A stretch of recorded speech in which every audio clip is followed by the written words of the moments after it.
میرے پاکستانیوں، آج میں پہلے تو اب ملک کے معاشی حالات کے اوپر بات کرنا چاہتا ہوں، اور میں اس لیے بات کرنا چاہتا ہوں کہ اور مجھے بڑے افسوس سے کہنا پڑتا ہے کہ یہ ہمیں پوری طرح پتا تھا کہ جب رجیم چینج آپریشن کانسپریسی چل رہی تھی تو ہمیں پوری طرح پتا تھا کہ ایک دفعہ ہماری معیشت ڈی سٹیبلائز ہو گئی، ایک دفعہ یہ ہل گئی، ایک دفعہ ایک سیاسی استحکام چلا گیا تو یہ سنبھال کوئی نہیں سکے گا۔ اور خاص طور پہ مجھے پتا تھا کہ یہ جو لوگ 30 سال سے اس ملک کے اوپر حکومت کر رہے ہیں اور جنہوں نے یہ سارا ملک کے مسئلے ان کے دور میں شروع ہوئے، تو مجھے پتا تھا کہ انہوں نے نہیں سنبھالنا۔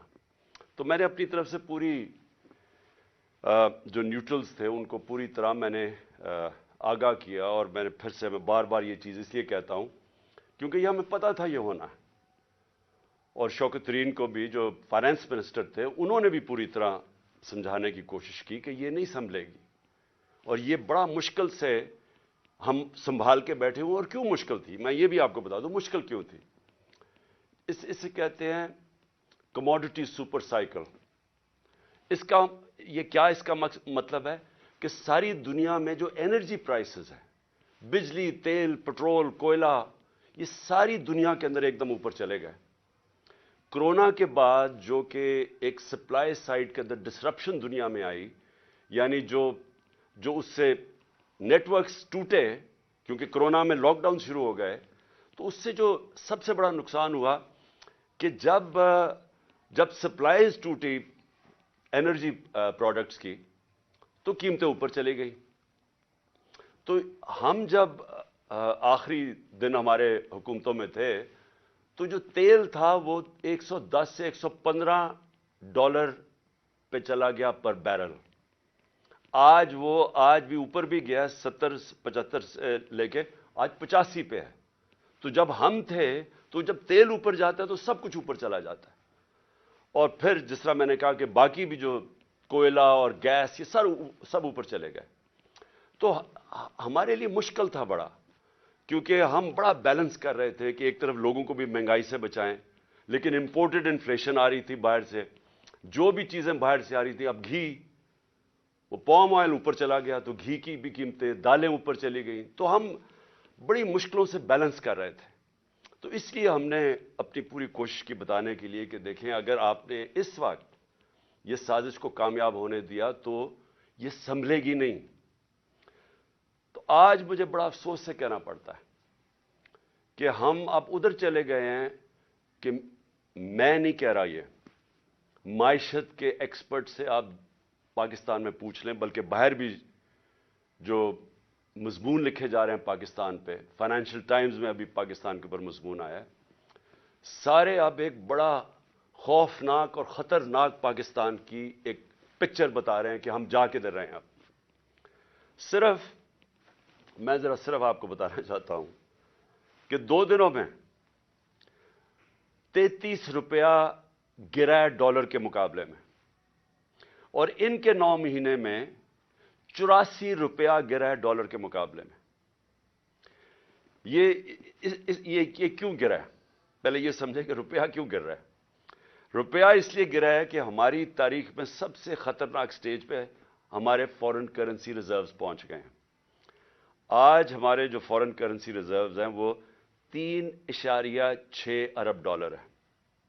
میں صرف آپ کو موازنے کے لیے ہندوستان کے بتانا چاہتا ہوں کہ ان کے میرے خیال میں $600 ارب سے زیادہ ریزروز ہیں، تو ہمارے آج $3.6 پہ ریزروز آ گئے۔ میں صرف آپ کو بتانا چاہوں کہ جب یہ نو کانفیڈنس کا یہ موشن داخل کروائی گئی تھی اسمبلی میں، اس وقت ہمارے ریزروز $16.4 ارب تھے۔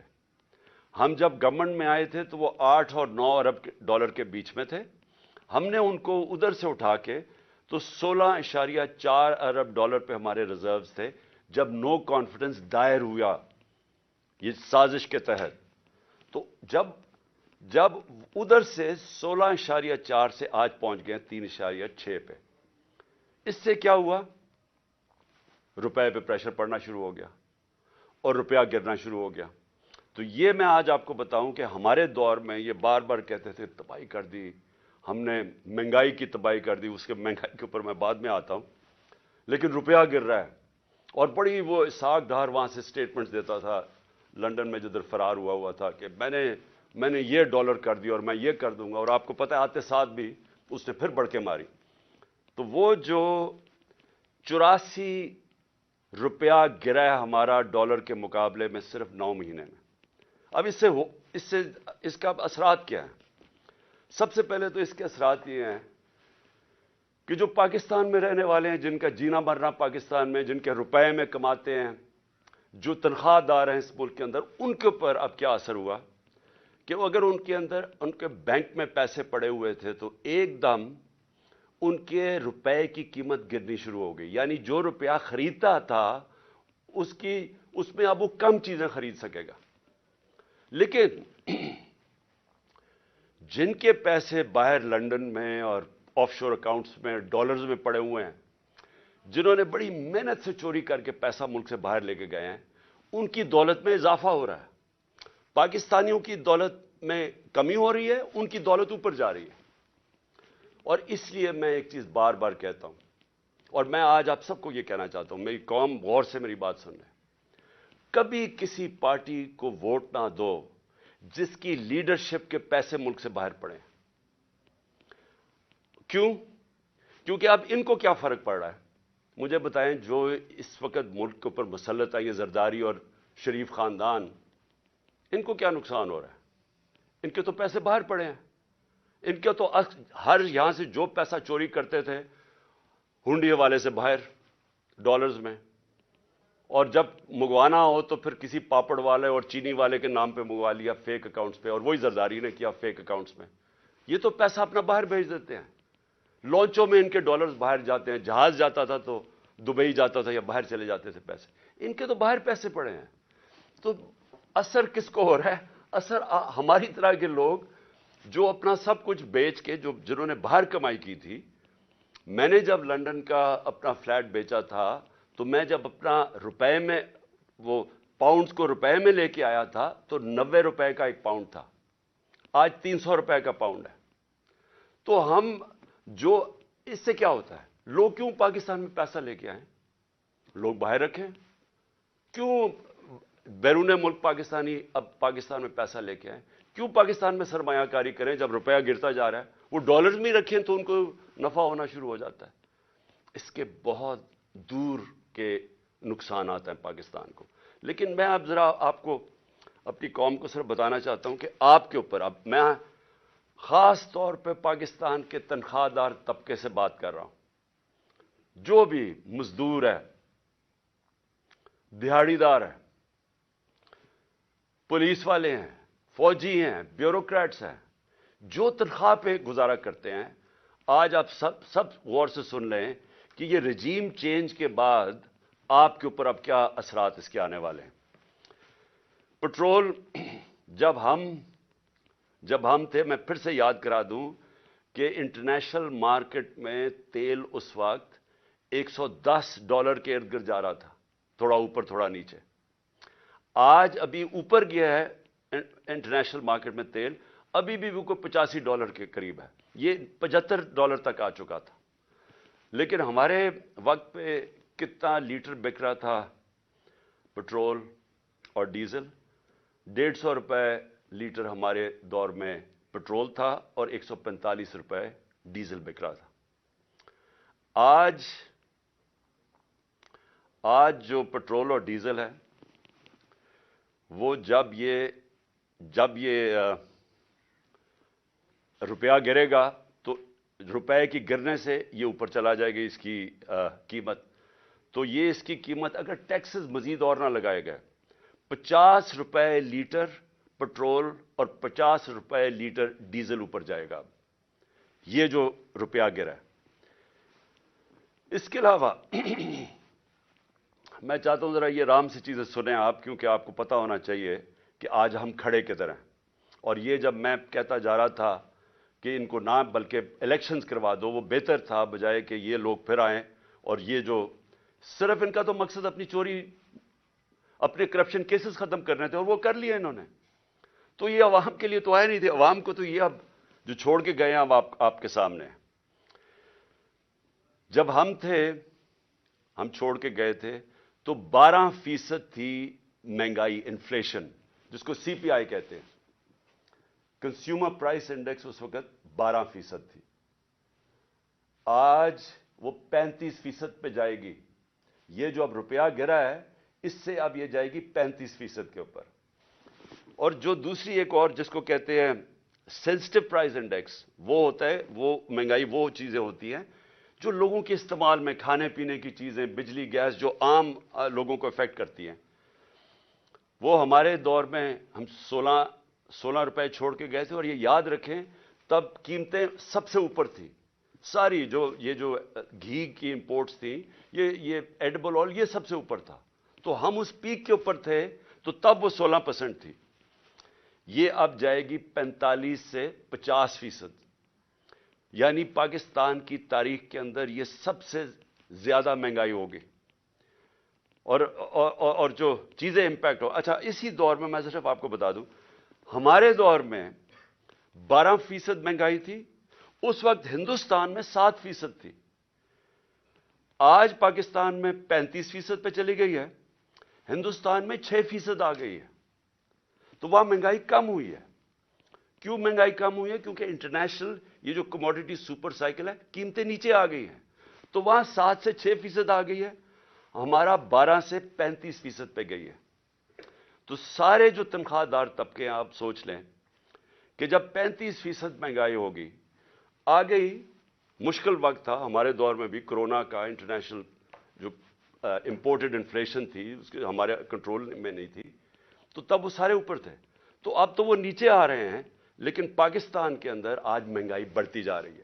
اور پھر سے جو تنخواہ دار طبقہ ہے وہ سب سے زیادہ اس سے متاثر ہوگا. جو میں عام آدمی کی اب بات کرتا ہوں، میں باقی لمبی چیزوں کے اوپر نہیں جاتا، لیکن میں صرف ایک عام آدمی جس کی بنیادی ضروریات آٹا ہے. ایک عام گھرانہ ہے جو ہم نے اندازہ لگایا ہے کہ ایک عام گھر ہے، اس کے اوپر جو اب آٹے کا خرچہ آئے گا، کیونکہ ہمارے دور میں آٹا تھا، آٹا گیا ہمارا 60 روپے اور آج وہ گیا 150 روپے پہ. یعنی تقریباً 2.5 گنا سے بھی تھوڑا زیادہ. تو آٹا جو عام لوگ، ایک ہم نے اندازہ لگایا اب 18,000 روپیہ صرف ایک گھر صرف روٹی لینے پہ خرچ کرے گا. تو کمائی صرف جائے گی ان کی، جو بھی پیسہ کمائیں گے 18,000 روپے ادھر. جو عام آدمی استعمال کرتا ہے پیاز، ہمارے دور میں 44 روپے کلو تھا، آج وہ چلا گیا 230 روپے کلو. تو اگر روٹی آ بھی گئی تو اس کے لیے پیاز کے لیے آپ کے سامنے، اور مرغی دگنی ہو گئی. اب بجلی پہ آ جائیں. دیکھیں بجلی جو ہے نا، یہ آپ سمجھ جائیں کہ یہ اب آ گئی. جو بجلی کے بل ہیں، لوگ پہلے سے شور مچا رہے تھے. ہمارے دور میں بھی لوگ شور مچا رہے تھے کیونکہ بجلی سب کو افیکٹ کرتی ہے. تو ہمارے 16 روپے یونٹ بجلی تھی تب، آج 36 روپے یونٹ ہے. لیکن اب اس کے یہ جو روپے گرنے کے بعد یہ پہنچ جائے گی، اس میں 8 روپے یونٹ مزید اضافہ ہوگا. گیس 47% گیس کی قیمتوں میں اب اضافہ ہوگا. اور ایک یہ سوچ رہے ہیں، ان کو کہا جا رہا ہے کہ آپ پچھلی جولائی سے گیس کی قیمتیں وصول کریں، 47% بڑھا کے ان کو وصول کریں. اس کا امپیکٹ عام لوگوں کو تو میں نے بتا دیا آپ کے اوپر کیا ہوگا، لیکن میں اب آپ کو بتاؤں کہ اس کا امپیکٹ پوری معیشت کے اوپر کیا ہوگا. سب سے بڑا اس کے اوپر امپیکٹ ہوگا پاکستان کی گروتھ ریٹ. یعنی جو دولت میں اضافہ ہوتا ہے، جس کو گروتھ کہتے ہیں دولت میں، وہ اس پہلے گر رہا تھا. انڈسٹری بند ہو رہی تھی، کسان متاثر تھا. کسان نے صرف یوریا کے اوپر، ہم نے کیلکولیٹ کیا ہے کہ یوریا کی جو قیمت بڑھی ہے 60